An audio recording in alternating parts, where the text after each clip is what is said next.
Well, hello, this is me from the future. This is me that has now already done the antibody test. It was slightly more disgusting than I thought it was going to be, and I took the greatest of care not to include any of the red stuff in the video visible, apart from on one occasion when I showed the full vial, but I gave a verbal, audible warning that I was going to do it. If you are particularly squeamish, you might want to miss that section. I have marked this video out into chapters along the play bar, so if you hover your mouse over the play bar you'll see which bit to avoid if you really don't want to watch the antibody test bit. I do have to cut my finger and fill a vial up. It's a tiny amount really, but it's just a bit gross, so if you're a bit squeamish you might not like that bit. So that's my warning. I've left it in because it's such a current thing at the moment. Many people would be interested in finding out about the procedure, what it's like, whether they want to go through it or not. So I've left it in. So if you're just here for the antibody test section, look in the chapter bar and you'll be able to find the beginning of it. So it'll be right at the beginning of that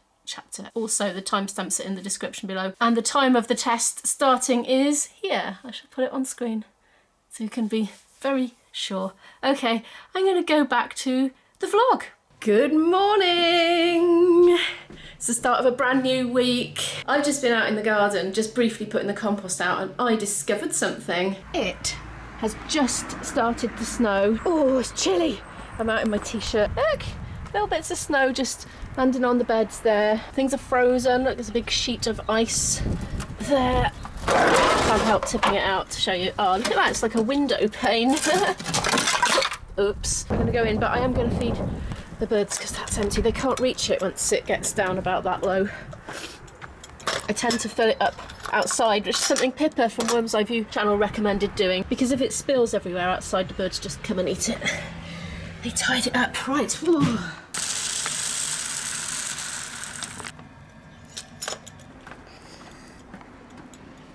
There you go, birdie friends. So it's going to be really interesting to see how the snow comes on today. I wonder whether it'll settle. It might do because it's been really cold, as you saw. There has been ice. This is, of course, the beast from the east. Today is going to be one of those days where I spend a lot of it editing, but something I do want to get done is that antibody test, because I haven't read it yet, but I'm kind of guessing that the closer to a postal collection you do it, the better. But I don't know, I haven't checked with the box. So once I've sorted the vlog out, I will be turning my attention to that this afternoon. It's about 1:25 now. I've finally finished editing that vlog. It's exporting now. It's going to take a while to do that, so I'm going to have a bath and hair wash while it's doing that, just waiting for Izzy to vacate the bathroom. This has come through the post today. Isabel is approaching her 16th birthday. Can you believe it? I'm going to have a 16-year-old. So I thought I'd just take this opportunity to let you know, just in case this is relevant to you, when your children reach 16, your child benefit payments stop, which comes into effect on the first Monday of September after their birthday. But if they're going to continue in further education, higher education, whatever it is, you can keep getting it, but you don't automatically get it. You have to reapply for it. There's a form on the back of the letter that they send you, and you need to fill it all in and send it off to keep getting it. Izzy's had some nice feedback from her English tutor today over the online lesson. She's been told that she might possibly be able to get an A or a B for her GCSE English, and I think she's being phased into a slightly higher class than the one she's in, so she'll carry on with the one she's in but do some additional ones as well. Izzy's a little bit worried that there's going to be a timetable clash with her main subject area, but we'll see. I suggested she just messaged her tutor in that area, because they're not doing a set timetable every week. They seem to be very short notice for when the lessons are actually going to be. So I said, well, why don't you just tell her when the English lessons are? If it's just as easy for her to schedule around it than not, then she might be prepared to do that. I don't know. But I said, well, just say, just mention it. Obviously you can't expect her to work around you, but if she doesn't know, then she certainly wouldn't be able to. I'm all bathed and clean now. Izzy's back doing college work again, loads of online lessons today. It's still snowing. I'm just going to grab myself a quick cup of tea and then finish off all the vlog stuff and just try and get that up. And then probably I'll be ready for lunch. And then after that, I'm going to do that antigen test. I think the last post is 5:30, so it's definitely got to be done by then, because I really want to get that in the post today. Let's pop that kettle on. Oh no, can you see these splats here? I shall crop in. I must have missed it yesterday.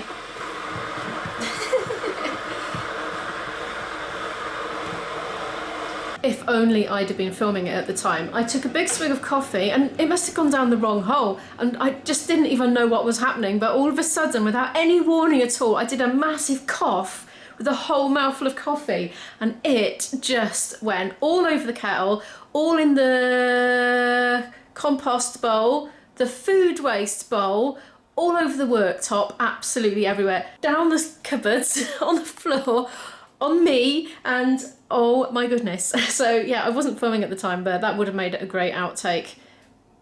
I hope I never do that again. I'm feeling peckish, but I think I'm going to eat a banana when I'm peckish until the bananas are gone, because they're things that, you know, go brown and spotty if they don't get eaten quickly, so I should eat all them first. Yes. And eat almonds with it. Nearly gone.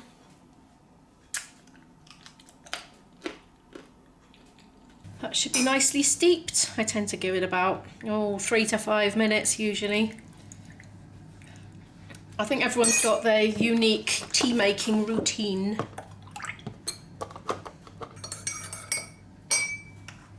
Break over. I'm going to get back to it. Might just take a couple of these birthday chockies up with my cup of tea. It's 5 to 4 and I'm having a very late lunch, which is microwaved curry that I made yesterday, which is a halloumi curry, a vegetarian one. Got about 4 minutes, I think.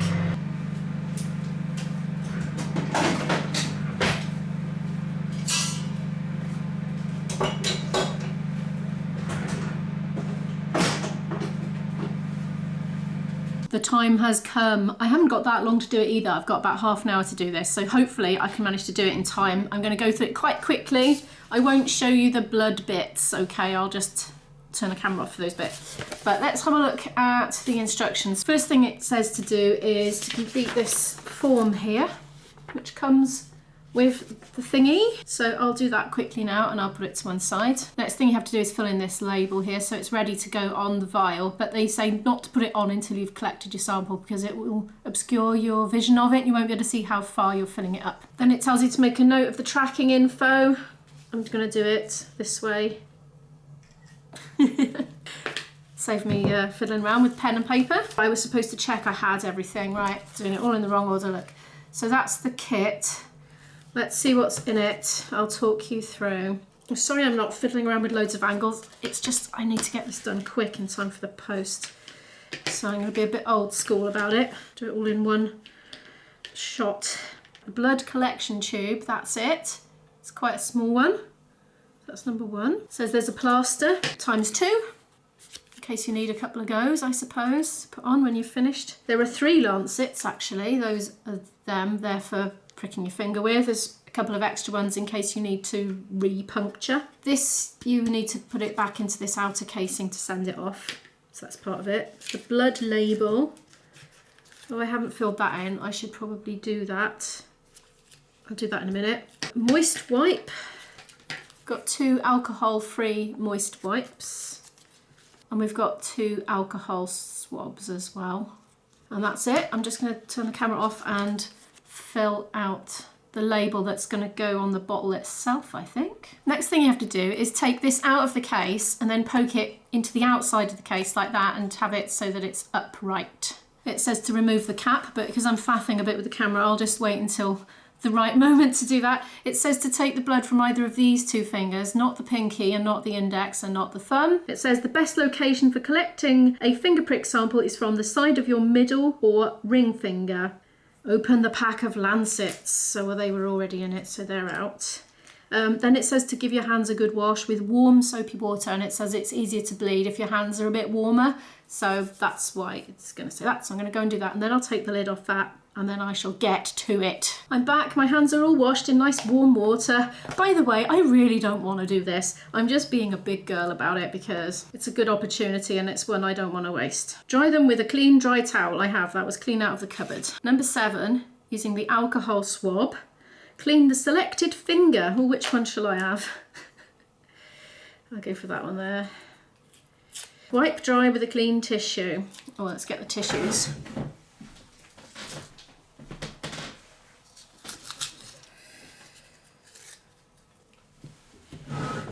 I'm gonna go for That one there, the one next to the index finger. Oh dear, right, it's time for the pricky bit, but I'm not going to be a baby about this time because I did it recently with the blood sugar thing. Remove one lancet from the bag, twist and remove the blue stick. The lancet is now ready to use. Sit down when collecting your blood drops. Position the lancet against the side of your chosen finger. The lancet will activate in one step only when positioned and pressed firmly against the skin until a click is heard. Should you need to repeat the process to help obtain enough blood, use one of the remaining lancets. Right, I'll have a go. I won't put it on camera so you don't need to look away. But was it twist and remove? Oh, okay, right. Just do it, Imo. Just do it. Just do it and don't think about it. Just do it. Don't think about it. That's absolutely fine. That didn't hurt. That was, oh. Right, it says now, ooh, it didn't hurt. It's just, it says to wipe away the initial blood drop. Right, so I've done that. Right, now it wants you to like massage your finger down the length of the finger.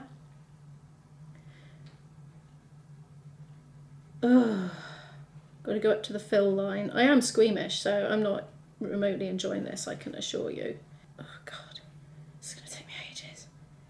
What it says to do, if your blood like clots and it stops coming out, is it says to give it a wipe with a clean tissue, and it should like take the top off the scabbing bit and start it flowing again. Sorry if my voice is going a little shaky, it's because I'm not enjoying the experience. I am a little bit squeamish, but I'm just trying to be a big grown up about it. I know IB took ages to do this when he did his. Oh, IB's done this already. His came out negative. Oh, good heavens. Which do I prefer? The COVID test with the swab in the throat or this? I'm not sure. Both was unpleasant, to be honest. Oh. Right, holding your arm downwards, firmly massage your hand down to your finger. Oh, I didn't do that. Massage the hand down to the finger to encourage blood flow. Oh, go on, down you go. Oh, this is quite difficult. Right, I've got 20 minutes max to fill this thing.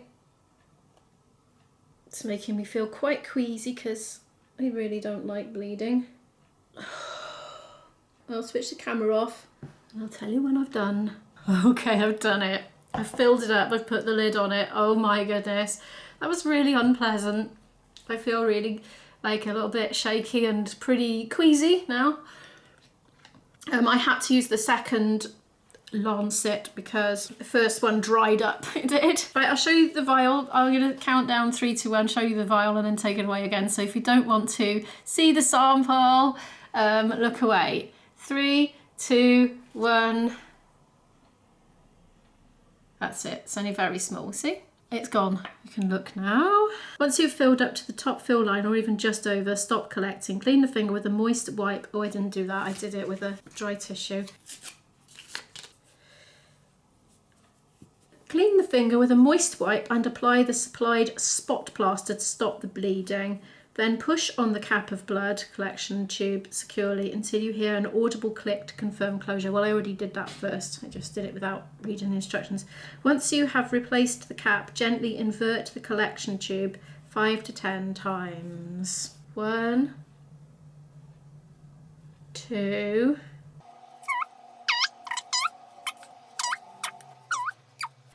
Okay, I did it really slowly. I presume that was right. Make sure your tube is labelled with your details using the blood collection tube label supplied. This is very important as unlabelled samples cannot be accepted. Fix the label by placing the tube in the middle of the label and wrapping the label around the tube as shown below. Before you return your sample, please do the following. Place blood collection tube and any used and or spare lancets back into the protective case and firmly closed. Any used and spare lancets, really? Maybe I want to keep that, you never know. Might want it for something. IB's test. Actually, no, it was pretty savage. It was much more savage than the glucose one. Oh, that won't go back on anyway. Spring has sprung. Well, they'll see it's used, I guess. Place the sealed case into the cardboard box. So there it all is. The 2 used ones and the unused one. It's a cardboard box. So the box has got to be sealed now.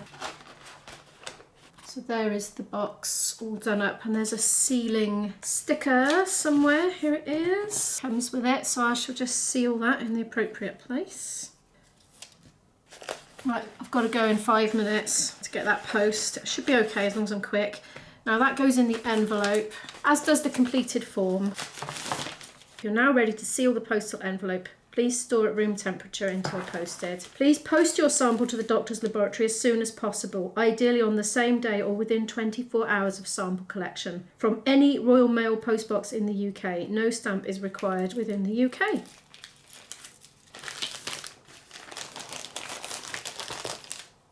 Okay, it's done. Right, I'm going to be back later because I've got to run and get this to get in the postbox in time. While I'm back, I got to the postbox. Online it said the last collection was 5:15 p.m. and it's just 5:15 now and I've just got back. And it said 4 p.m. on the postbox, but there was a post office nearby, so I went in there. I just hovered in the doorway really because there was nobody in there anyway apart from the staff. And I think he thought it was a COVID test, but it obviously was an antibody test, so I think he thought maybe I was contagious. But I did keep saying, no, it's an antibody test, it's not the same thing, you know, I'm not ill, I don't have any symptoms. And he said the postman hadn't been, but he wouldn't take it off me. He said I had to put it in the box because it had to go in a priority mailbox or something.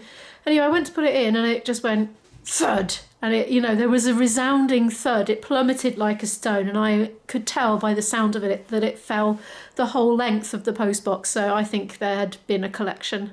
I think that was an empty postbox, you know. There wasn't that nice sort of comfortable noise that you hear when it lands on mail.